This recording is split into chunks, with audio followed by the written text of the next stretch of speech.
kind of wanted to talk a little bit to like what a student's day looks like. It's been a few years now since literacy has gone to the block instead of the traditional 8th grade day. Our math and science blocks are a little longer now too. So we moved to that block format so that we could teach in a workshop model so that we could better meet needs of all the learners. And that didn't change at all. So the kids still came to class. We still started class, whether you were in literacy, math, or social studies, with some sort of mini lesson, targeted towards kind of like the middle of the group at that point. It was short, it was focused. There was usually time for like turning talks, student to student, or table talks. And then when we were sure everybody grasped what we needed them to do, we sent them off to work. So that looked different. It was maybe doing some math problems or working together on a math project. It was maybe writing a paper. It was possibly reading a book or having a book discussion. But during that time then is when we were able to pull our small groups. So we did that based on our map data. We did that based on the data we got from Summit, which we got lots from. So for example, some of those focus areas, if we saw kids weren't passing focus areas, we knew which kids we needed to take and reteach theme to. We also, anecdotal data was huge too. So we could see who was struggling, and we would pull our small groups or do our conferring during that time. Another thing that we were able to do in reading this year was to, and I think it happened in math too, was to group kids and transfer them to different teachers based on need, which speaks to one of the things I said earlier. Like, we all wanted to be on the same page so we could utilize each other. So, students who were reading at this level went with this teacher and whatever, so we could separate based or differentiate a little bit that way. So that happened during the day too. The kids still had book clubs. They were based on interest. They were based on need, sometimes based on level.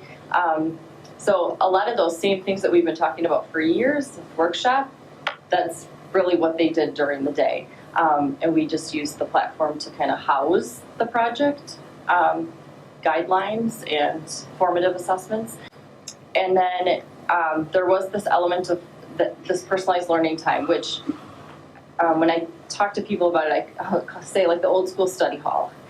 It's basically what that was. So in the past, when I had a study hall, there'd be a group of kids in the back, not really doing a whole lot, quite possibly a behavior issue. There'd be a group up here, like getting work done because they didn't want to do anything after school.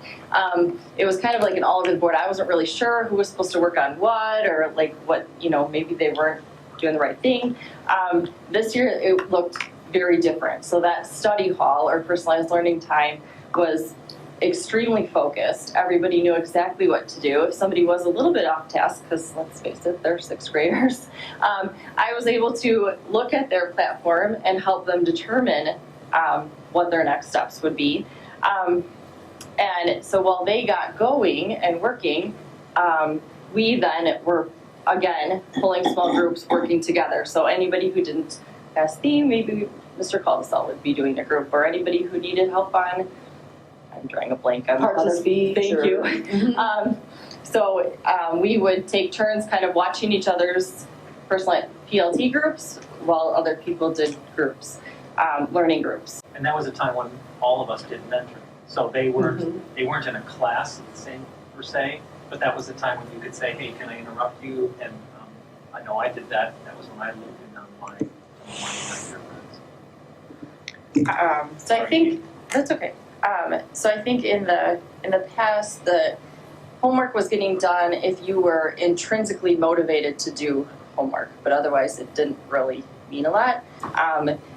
This platform has this blue line, which was a little bit more of an extrinsic motivator to get students to get going on the skills that they needed to use then on the projects in the class the next day.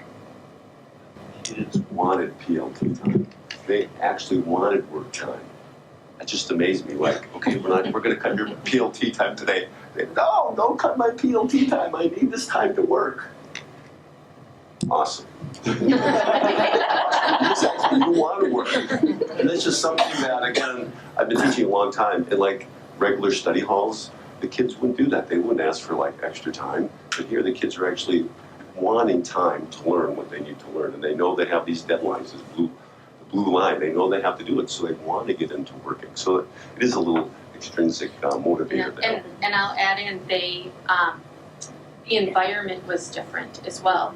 They absolutely were, at least in mine, and I know it happened elsewhere too, but I can speak to what was happening with my group. They were concerned as a whole. So if a kiddo was working on, they were going to take a test, when they were finished, the whole room said, "Did you pass? Did you pass? Did you pass?" And they all wanted, and if they passed, they were high-fiving each other. And if they didn't pass, quite often, somebody would say, "Well, what were you taking again? Parts of speech? Oh, I took that. Where are your notes?" And they would compare notes. They would talk about, well, what didn't you understand? And they were helping each other along the way and teaching each other and asking questions of each other and then asking questions of the teacher. I've never had so many kiddos coming to me with very specific questions, like, "Mrs. Henry, I don't understand this."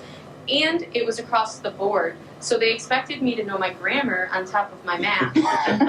And then they were shocked when I really did know the grammar. So I may have looked up a few things. But they expected all of us and all of their counterparts to be on this journey together.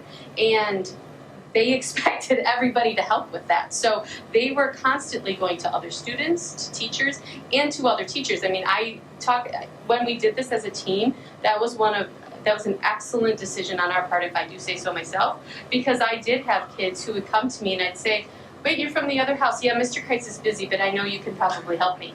And so it's okay. So, and they were very comfortable going to any teacher and asking.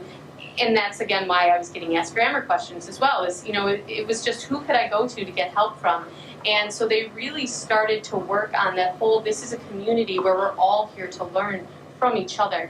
And as much as we as teachers want that to happen every year, and we try to make, and we say, ask 3 before me, and, we try all these different scenarios to try to get that to happen, that happened because that drive to get it done and to really understand and get the learning taken care of was there, that we've not seen in the past.